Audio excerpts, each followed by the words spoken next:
तुल्य भारत न्यूज, भारत की आवाज। एक सरकारी स्कूल भवन की छत गिरने से कानपुर विधायक सुरेश गुर्जर ने विधानसभा में पिपलोदी स्कूल हादसे को लेकर सरकार पर शब्दों के तीखे बाण चलाए।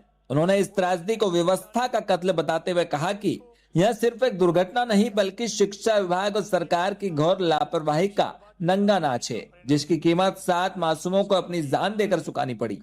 विधायक ने तत्काल दोषियों को सलाखों के पीछे डालने की मांग की। गुर्जर ने कहा कि 25 जुलाई 2025 को झालावाड़ के पिपलोदी गांव में जो हुआ वह एक साजिश से कम नहीं था। उन्होंने बताया यह स्कूल सालों से खंडर बन चुका था और गांव वाले चिल्ला चिल्ला कर कह रहे थे कि सरकार के कानों तक जूं तक नहीं रहेंगी। सूत्रों की माने तो इस स्कूल का नाम शिक्षा विभाग की जर्जर इमारतों की सूची में शामिल ही नहीं था, जो यह साफ दिखाता है कि सरकार ने इस खतरे को जानबूझकर नजरअंदाज किया। विधायक ने सरकार द्वारा मृतक बच्चों को परिवारों को दी गई 10 लाख की सहायता पर कड़ा प्रहार किया। कहा, क्या हमारे बच्चों की जान की कीमत सिर्फ 10 लाख है? यह न्याय नहीं, हमारी संवेदनाओं का अपमान है। उन्होंने गरजते हुए मांग की कि पीड़ित परिवारों को कम से कम 1 करोड़ की आर्थिक सहायता दी जाए। उन्होंने कहा, यह सिर्फ पैसा नहीं बल्कि हमारी मांग है कि सरकार को इस लापरवाही की कीमत चुकानी होगी। गुर्जर ने सरकार पर सबसे बड़ा आरोप यह लगाया कि हादसे के तुरंत बाद आनन फानन में स्कूल के मलबे को हटाया गया और पूरा भवन गिरा दिया गया। उन्होंने कहा, यह कार्रवाई दिखाती है कि सरकार अपने पापों और भ्रष्टाचार के सबूतों को दफनाना चाहती थी। विधायक ने मुख्यमंत्री और शिक्षा मंत्री की चुप्पी पर भी सवाल उठाए। उन्होंने कहा, हादसे के 1 महीने बाद भी मुख्यमंत्री और शिक्षा मंत्री घटना स्थल पर जाने की हिम्मत नहीं जुटा पाए। शिक्षा मंत्री का चोरी छिपे अस्पताल जाकर लौटना उनकी संवेदनहीनता की इंतहा है। विधायक सुरेश गुर्जर का समर्थन करते हुए नेता प्रतिपक्ष टीकाराम जूली भी मैदान में उतरे। उन्होंने कहा कि यह हादसा नहीं बल्कि सिस्टम द्वारा की गई हत्या है। कहा कि जब विधानसभा में इतनी दर्दनाक घटना पर बात हो रही है तो सत्ता पक्ष के मंत्री आपस में मुस्कुरा रहे हैं। इस दौरान विपक्ष के विधायकों ने एक साथ शेम शेम के नारे लगाए और सरकार से तुरंत जवाब देने की मांग की। श्री थावरचंद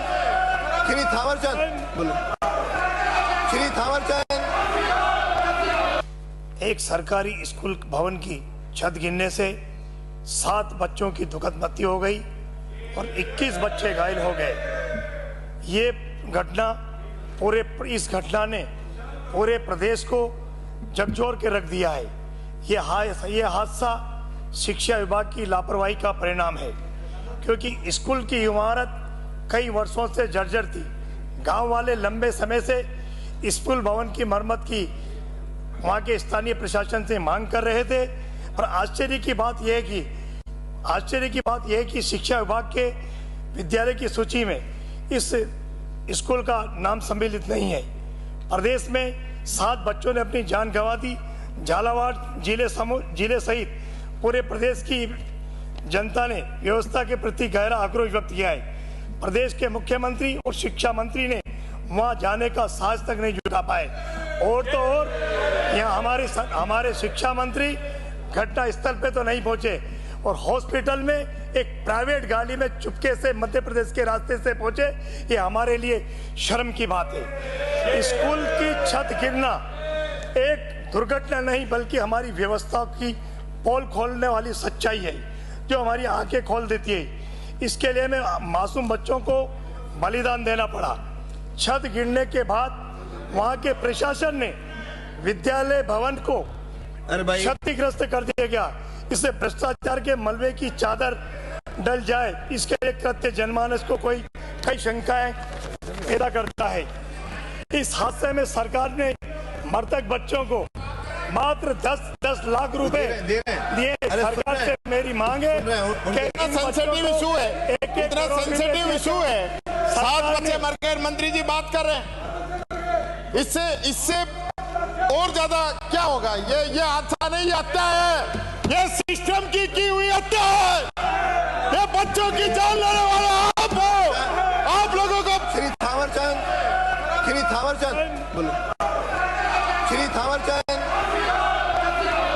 इस प्रोग्राम के प्रायोजक है सेहत आटा मसाला चक्की, थोक रिटेल विक्रेता। अब खाने में लाए माँ के हाथ का स्वाद। गीता कोल्ड प्रेस्ड कच्ची घानी तेल, शुद्धता से सेहत। होम बिल्डिंग कंस्ट्रक्शन, सबके सपनों का एक घर, वो सपना HBC करेगा पूरा। Dimension printers Jhalawar, printing, packaging और publication, non woven carry bag printings का भरोसेमंद नाम, यूनिक डिजाइन है और बेहतरीन क्वालिटी। सभी प्रकार के डी कट और हैंडल बैग उपलब्ध है।